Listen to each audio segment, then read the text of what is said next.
Happened at almost the exact spot of a deadly crash last month that killed 3 brothers. WJCL's Brandon Livornia working for you right now to find out what's being done to keep drivers safe.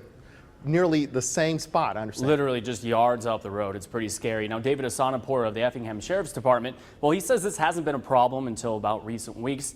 But one woman that lives nearby says drivers ignore the rules of the road almost daily.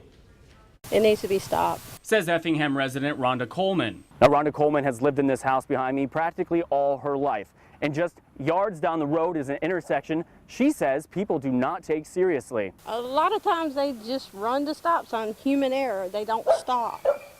The stop signs are there, but they don't stop. Coleman says she's seen plenty of close calls over the years. There is children that live in this area that walking up down the street all the time. Crews are still repairing the damage to the road from last November's accident. This latest accident, just up the road, this truck smashed into a utility truck, sending one to the hospital. Detective David Asanapour says it hasn't been a trouble spot in the past. It's obviously definitely eerie when you're out there just a few weeks ago. Effingham Sheriff deputies are doing everything they can to prevent it from becoming a trouble spot. What we're trying to do right now is increase patrols in the areas. The deputies are going to be watching out for people running stop signs.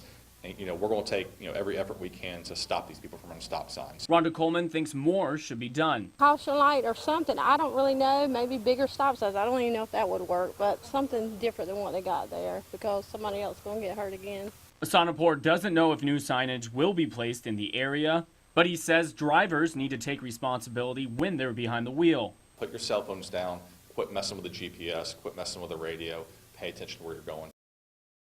Now, meanwhile, the cause of the latest crash is still under investigation, and I saw sheriff's deputies patrolling the area today, so they're doing their part, but drivers, they still got to do theirs, try to keep everyone safe. It is pretty scary. Rhonda was telling me almost every day she sees someone roll through the stop sign. Well, hopefully that added presence of deputies will make people drive more cautiously. They're taking it seriously. Okay, cool. Thank you, sir.